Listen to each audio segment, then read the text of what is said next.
Chapter 42. Tradition. This chapter is based on portions taken from Matthew chapter 15 and Mark chapter 7.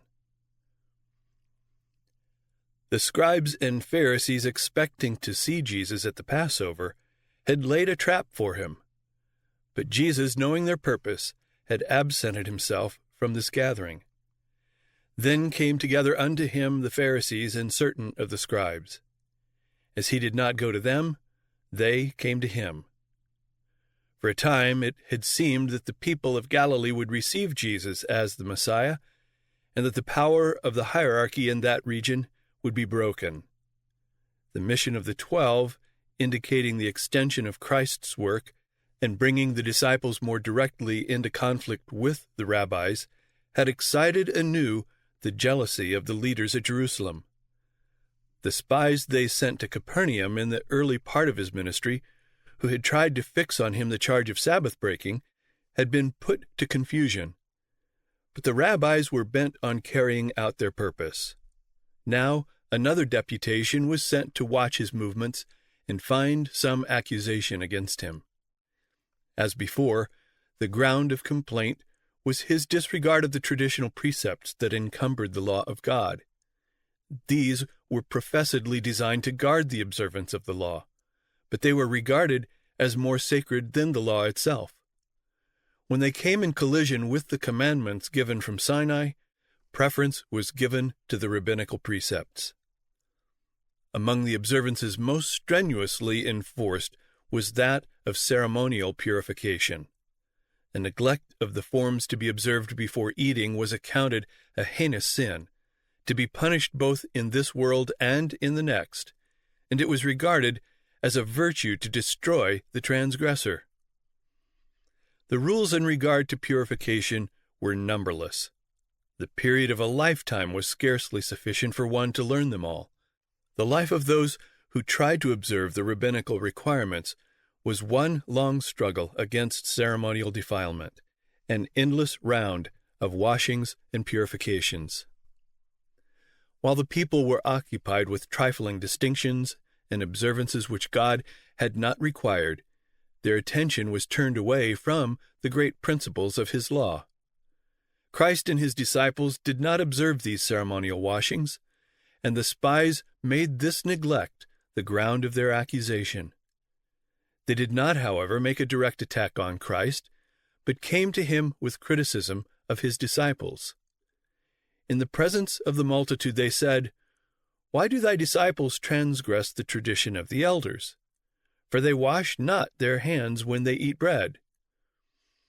Whenever the message of truth comes home to souls with special power, Satan stirs up his agents to start a dispute over some minor question. Thus he seeks to attract attention from the real issue. Whenever a good work is begun, there are cavillers ready to enter into dispute over forms or technicalities, to draw minds away from the living realities. When it appears that God is about to work in a special manner for his people, let them not be enticed into a controversy that will work only ruin of souls.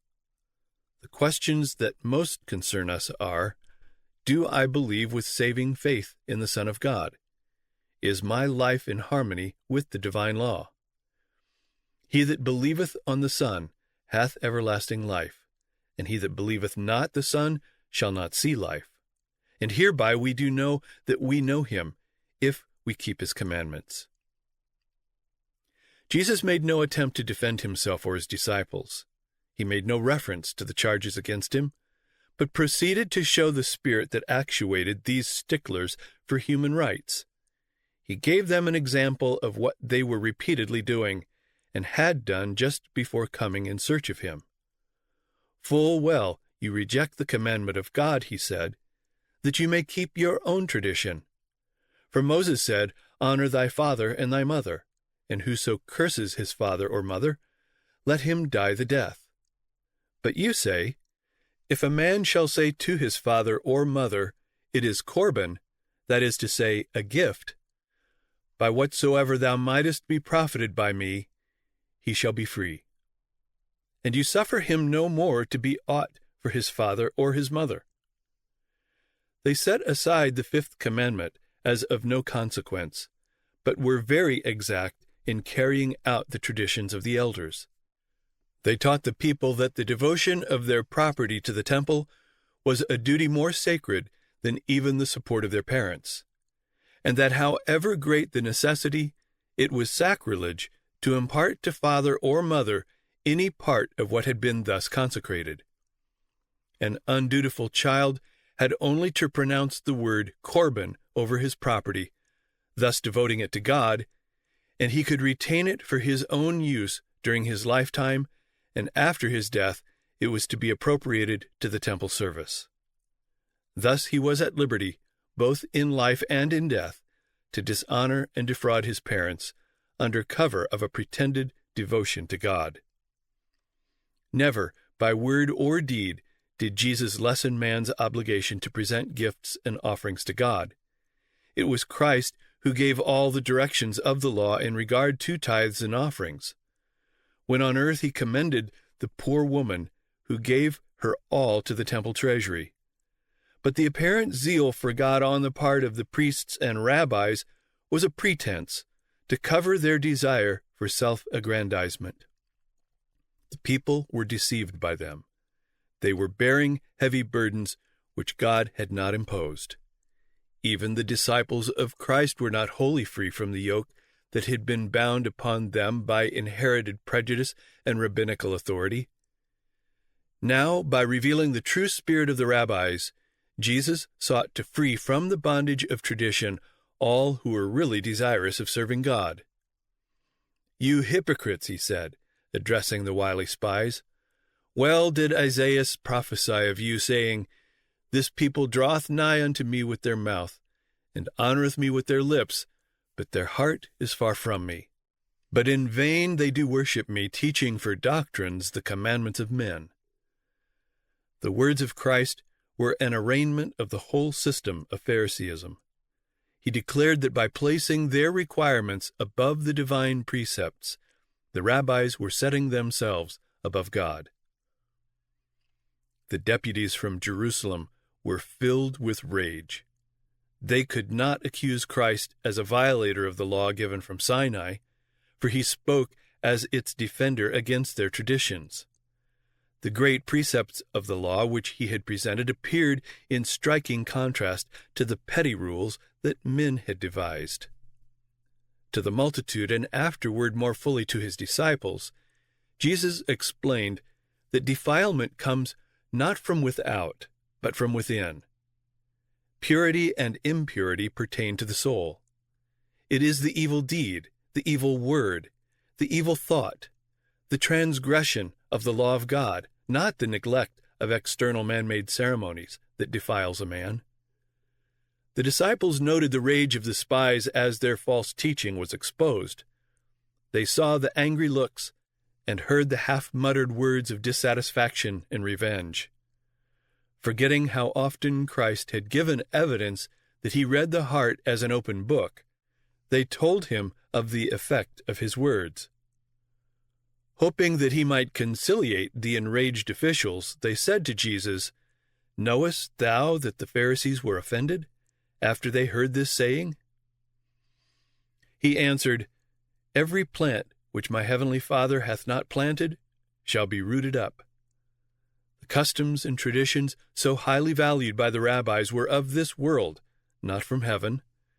However great their authority with the people, they could not endure the testing of God. Every human invention that has been substituted for the commandments of God will be found worthless in that day when God shall bring every work into judgment with every secret thing, whether it be good or whether it be evil. The substitution of the precepts of men for the commandments of God has not ceased. Even among Christians are found institutions and usages that have no better foundation than the tradition of the fathers. Such institutions resting upon mere human authority have supplanted those of divine appointment. Men cling to their traditions and revere their customs and cherish hatred against those who seek to show them their error. In this day, when we are bidden to call attention to the commandments of God and the faith of Jesus, we see the same enmity as was manifested in the days of Christ. Of the remnant people of God, it is written, "The dragon was wroth with the woman, and went to make war with the remnant of her seed, which keep the commandments of God and have the testimony of Jesus Christ." But every plant which my heavenly Father hath not planted shall be rooted up.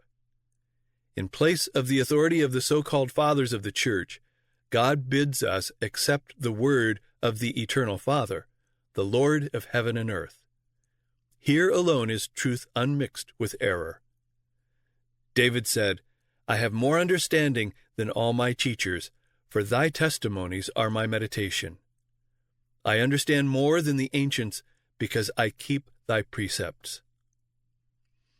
Let all who accept human authority, the customs of the church, or the traditions of the fathers, take heed to the warning conveyed in the words of Christ. In vain they do worship me, teaching for doctrines the commandments of men.